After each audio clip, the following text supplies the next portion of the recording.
Welcome to episode 175 of On Record PR, a show where we talk about the strategies and insights that matter most to law firm leaders. Good morning, Gina.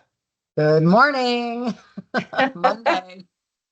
I feel by now that people might know who we are, but just in case you're tuning in for the first time, I'm Jennifer Simpson Carr. I'm Fury Rubel's Vice President of Strategic Development. And I'm Gina Rubel, the CEO and General Counsel of Fury Rubel. And I'm so excited, Jen, I've got to say it. It's episode 175. And it's a Monday morning. Didn't I say that already? Yes. Yeah. It's Monday, the 28th of April, and we are just coming off of an incredible 40th anniversary LMA International Conference. It was a little bit different in feeling this year. I will say personally, there were some really honest conversations happening around what's transpiring in the world and the rule of law. But it is one of those conferences I always feel leaving energized and valued and supported and learning so much and absorbing from this incredible community that we have. And Jen, I definitely want to give a big shout out to John Byrne and the co-chairs of the conference. First of all, to John for the transparency that he showed the first night after the keynote that talked about speech writing in the Obama times. I'm going to try to get Terry. I have no idea how to pronounce his last name correctly. It's Szuplat. I'm actually looking at his book right now. I'm going to try to get him on the podcast. They were fantastic. I was lucky enough to get a copy of his book, Say It Well. So, and the conference committee, they did a phenomenal job under incredibly difficult circumstances. So, I have to say it was one of the more rewarding conferences because we were all together.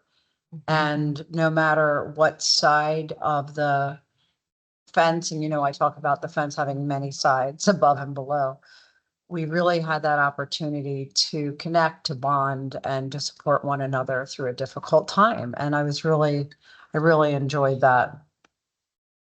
Yeah, it was a wonderful celebration of our incredible community and a reminder that, I mean, at this point, we had 1,400 attendees from across the world. I know that John and the committee shared all the various countries that were represented, but it does give us the sense that we're not in it alone, and there are incredible professionals around the world. I think you're grabbing something. I'm actually digging for my pin right now, and I can't find it in my bag. Yes. So, this is a Got it. sticker that you knew exactly what I was doing. And this is my pin, and I have my pin on over here. Can you see it? There it is. What is this? So a number of us came together, I should say 5 of us, 5 independent individuals, not, this is not about any organization, but we created this logo. One of our members created it actually using Gen AI. The font is the font of the Constitution, and the purple is an equal mix of red and blue. And the idea is that we simply support the rule of law and the Constitution.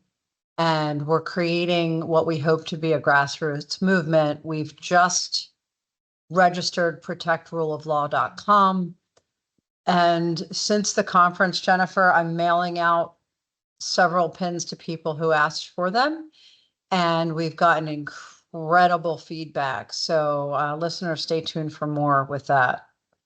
And if you are listening and not looking, Gina and I were holding up quickly these beautiful purple rule of law pins and stickers that they created with this beautiful gold writing. So just if you heard us holding things up, that's what it was. Thanks, Jen. I forgot that we're doing a podcast and not a video recording per se. So our topic for today is tackling a crucial question that we heard answered during the General Counsel keynote this year. And it is, what do clients really value when choosing and working with law firms?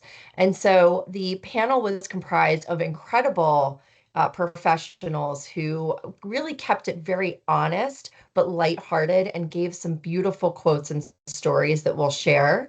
The panelists were Eric Dodson Greenberg. He's the EVP and General Counsel, Corporate Secretary of Cox Media Group.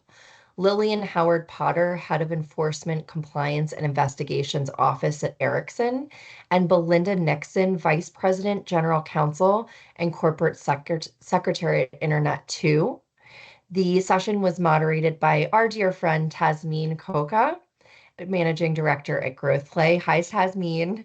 And she did a fantastic job and really kept the conversation going. so we're going to dive through the top takeaways, and we are going to provide some quotes and stories, but we are not going to attribute them to any specific panelist. So let's start with thought leadership, which was a really key topic throughout the entire conversation. Were there any thoughts that you had, Gina, that you took away from the thought leadership topic?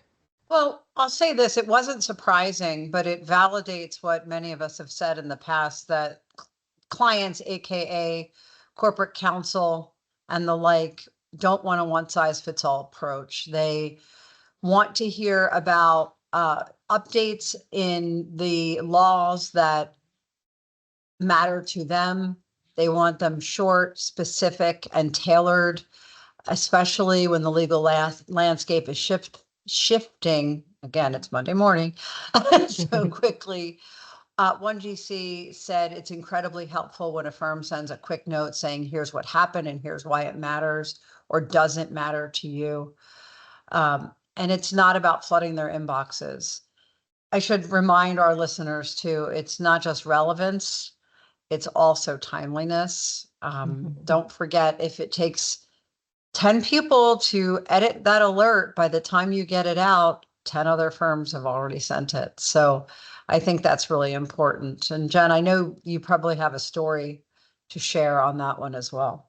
Well, something that I took away from that particular GC's comments was the impact of saying, here's something that's happening, and here's why you shouldn't be worrying about it. And it's another perspective. And the reason that I thought that was a great takeaway is it positions him, the general counsel, internally among his stakeholders, the C-suite executives and, other individuals, so that when that topic comes up internally, he can say, we're aware of it and it's actually not going to impact us, and here's why we shouldn't be worrying about it. So it was really about positioning him as a thought leader internally amongst key stakeholders in the organization. I can't help but think, Jen, and this isn't sponsored. This isn't, our podcast isn't sponsored, but how like the new Passel product would support getting things out quickly and not just quickly, but getting these changes in the law to GCs customized based on the topics and things like that. We went to that program that James did about, it was really geared towards business development, but this is an exact scenario where that kind of platform would work. So we're not paid to sell for anyone. I just share that because that was one of it's nice to see how the different programs all tie in together. Mm-hmm. So GCs are saying this, well, what's the software that's going to help us do that? So that's just impromptu. And hi, James. So another takeaway that we kind of came up with as a theme was that reputation matters, which we know, but reputation doesn't tell the full story of a law firm. So Gina, any thoughts from this particular takeaway that you want to share? So when it comes down to it, service wins every time. And there was they had questions that we all had to answer on our mobile apps. And they say this every single time: service trumps price, service trumps price, service trumps price.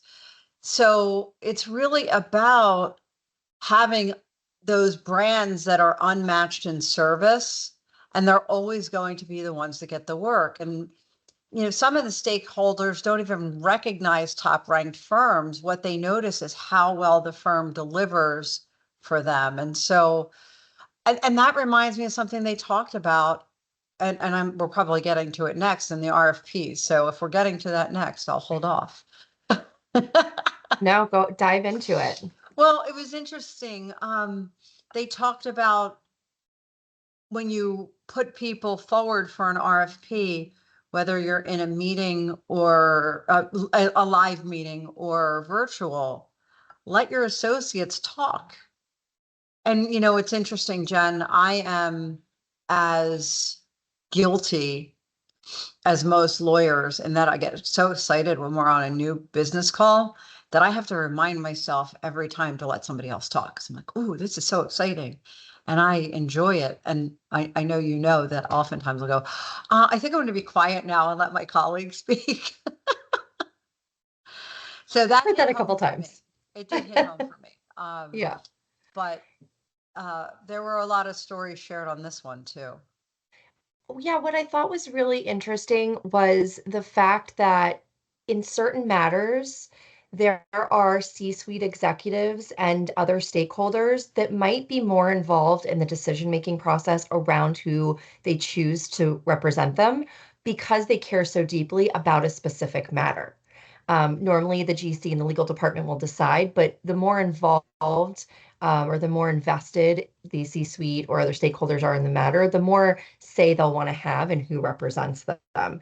And so it was interesting to hear that name recognition or the ranking recognition wasn't the deciding factor. It was really how those stakeholders felt about the meetings or about the connection they had or the relationship that was built during the proposal process. And so, as someone who works closely with our prospects and determines, along the way how we're going to move forward as potential partners to a law firm, it was interesting to hear that relationship reinforced how important that relationship piece is as clients are potentially, developing a relationship that will last long term.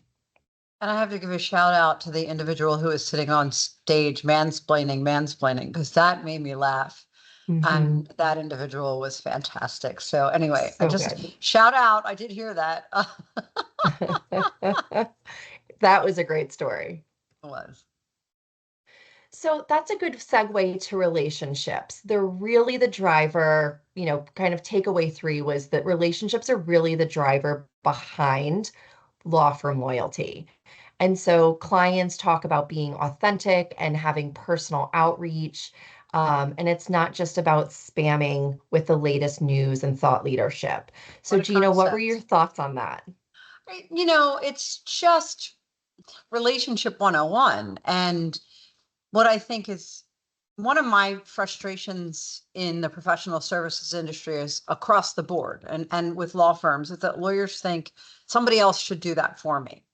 But these are still relationships. And depending on your firm makeup, if the law firm owns the client or if you have some different relationship, it's still you doing the work and it still is your relationship, especially when, you're the originate, you get the origination fees, things like that. So it's important to be authentic, to do personal outreach, should be coming from your personal email box. What a concept.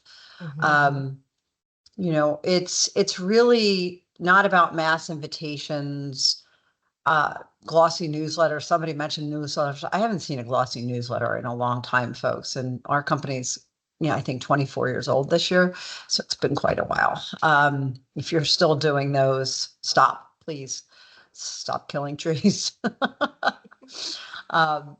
It's just, and they also said, we still want to go to lunch. We still want to Yes. go get a coffee.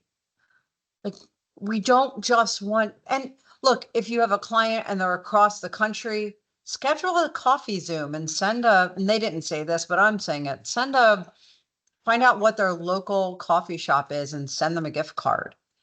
So there's so many opportunities to do so much. One of the stories that really resonated with me was the invitations and the personalization, how it makes a difference.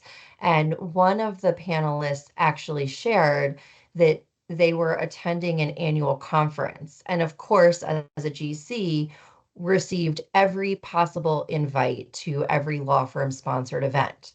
And the one they chose to attend is the one they received a personal email from a lawyer from their inbox and said, this event that we're hosting, I really hope you can attend. And it's really for the clients that we love, to work with and we want to spend more time with. And that is the one event the general counsel chose to attend. And so to your point, Gina, it's not about having someone else press the button and making sure it makes it to an inbox.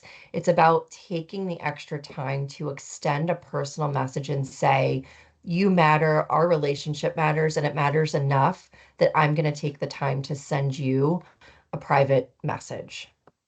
And Jen, I couldn't agree more, but with that, we need to take a message from our sponsor. Yes, thank you. This episode is brought to you by Furia Rubel Communications, a public relations and marketing agency serving law firms and businesses worldwide. With an expert team positioned throughout the U.S. and supported by an international faculty, Furia Rubel enhances our clients' brands through integrated communications by providing expert guidance in crisis management and high-profile litigation, protecting brand and reputation, and supporting internal marketing teams. To learn more, visit furiarubel.com. So thank you for the reminder, Gina. We're back from our sponsor message, and we have two more key points to run through. The next one is responsiveness and billing, and this was really interesting to me. Let's start with your kind of thoughts and takeaways from this. Well, let's talk about responsiveness. This is not news. This is nothing new. Like return your phone calls. And I have to say, yeah, I'm just as guilty of having a ridiculous inbox and messages coming in on my cell phone, just about everywhere. I actually take screenshots now of stuff that I have to do that comes in on LinkedIn or Facebook and email them to myself to remember, because it's insane the number of messages we get in a day. But you have to find some way to be responsive. That's number one. Have out of offices on, have somebody else who can follow up. I'm working on that. With regard to billing, clients notice every mistake. You have to be fully transparent. And as an agency, we do have some contracts that are based on hours, many contracts based on hours, because we do professional services work. And so a lot of time, every month, our account manager audits the billable time, make sure there's no duplicates, make sure there's enough explanation. It's not always that easy. So, you have to go through that. They want accuracy, timeliness, transparent building, all of which they said strengthens relationships. And even small gestures like writing off time for efficiency send us a really powerful message about that partnership. And they all validated that. I was really surprised personally to hear how obvious to the clients it is that billing can damage a relationship that partners and associates and their client teams have worked so hard to build. One of the short stories shared like made me take a deep breath because a law firm billing department sent a bill for less than $400 to a GC for work that had been completed 6 months prior. And it was clearly just an automatic process, and no one looked at the bill before it went out. So not only did the law firm take the time to produce and send it, it then took the GC's time to look at it. And what gave him pause or them pause, whoever had said it, is the fact that if nobody's paying attention to the bills, what else is the law firm not paying attention to? And what a powerful message for anyone listening that has worked their entire career or even the last year to build a really strong relationship with a client, and how quickly that trust and relationship can be eroded just by a simple billing error. And it's laziness is what it is. It's just laziness. I'm sorry, but we're all busy. And I just got 2 invoices recently, one for work that was done, gosh, December. It was done in December. My last year's books are closed, right? So, and then I'm like, what is this about? Why do and I have to take time and then follow up, and it's laziness. And Mhm. it reminds me of mom and pop shops who, may not have the time, like landscapers, maybe they send them 3 months out late, or, because they don't have the additional support. But law firms, come on, Mhm. tracking and billing time, if that's how your firm runs, on the billable hour and not on other billing methodologies. I know nobody likes to hear alternative fee arrangements anymore. It's just got to be done on time, or don't do it, or just don't send that bill. Eat the $400. All right. So you alluded to this earlier, Gina, but one of the most, I think, important and powerful insights we heard is that clients care deeply about who is doing the work, not just the lead partner. And this was a big topic of conversation. What were your takeaways? Well, it's the same that we've always had. Don't do the bait and switch. Same thing that we do. We're on a new business call with a law firm. You are very mindful to make sure we have the whole team on the call, that we talk about who's actually going to be doing the work.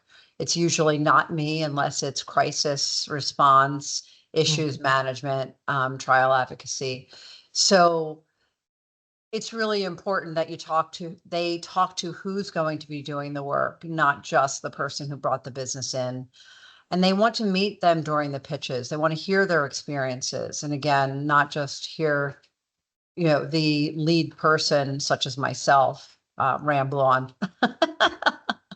Well, and making sure that if you're bringing people to the meeting, they have equal opportunity or some opportunity to speak.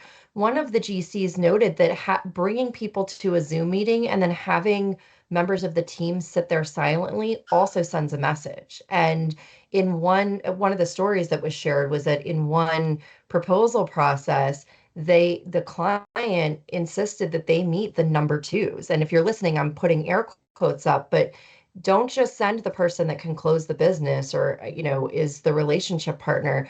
They want to meet the individuals who are going to be in the trenches day to day doing the work and having the real relationship. So bring your associates, give them opportunities, prep them, and set them up for success. Gina, you always say rules and tools. Maybe Mhm. you can touch on that for just a second, because I think that's a really important part of setting other team members up for success in these meetings. It's interesting that you asked that, because I was going to say rules are basically, and it doesn't have to sound so strict, but Mhm. giving your associates, here's how we do things, here's how we dress, here's how, what we'd like you to present, being prepared, all of those things. But it's also sharing the ground rules, as you will, with the prospective or current client. And what I mean by that is, let's say you have a 1L student, or a 1L who you want to participate, or an intern who you want to participate, for them to learn. It's okay to say, this is why this person is here. And while are going to be listening, Mhm.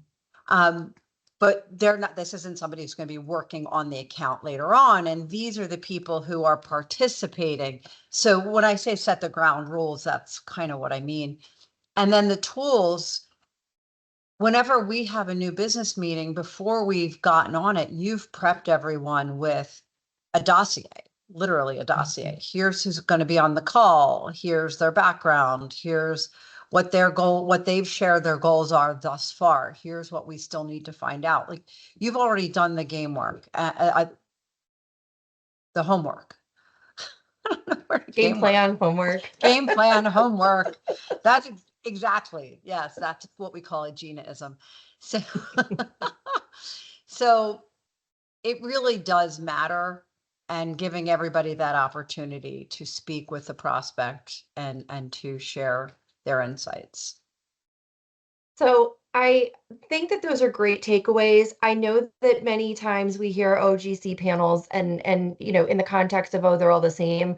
This was not the same. This was insightful. Yes, some of these may sound familiar takeaways, but the stories that they shared and the emotion that they put into this panel really made it special. At least from my perspective, I thought it was incredible and impactful. And I want to add one thing. What was interesting is, and I want lawyers listening to hear this, there were 5 poll questions, and every single time the legal marketers answering them were on the same page as the GCs. So if you have in-house legal business professionals, listen to them, because we know what we're talking about. And I can't say that more. I just can't stress that more. It's a really good point. Every single time the legal marketing team was aligned with the GC's feedback. Every time. Wasn't surprising to us, but might be surprising to some of our listeners. So I guess the bottom line today is that what we learned overall is that clients want more than credentials. There's an opportunity to make a deeper connection. They want a trusted partner. They want someone who listens, who is responsive, who delivers value, and views them as more than just another account or another client at the firm, who really views them as a trusted business partner. So I want to thank everyone for tuning in today. We are so grateful that you check in with us every week. We hope you found this episode valuable. If you did, please subscribe, consider leaving a review, sharing it with friends and colleagues. We welcome and continue to appreciate the feedback and ideas that you send to us at onrecordpr.com. And we look forward to seeing you next week. Thanks, Jen. See you later. On Record PR is produced by Jennifer Simpson Carr and Matt Henderson, with support from the team at Rubel Communications. This episode is edited by Isabel Horan and Christian Yamula. Visit www.onrecordpr.com for resources and more information.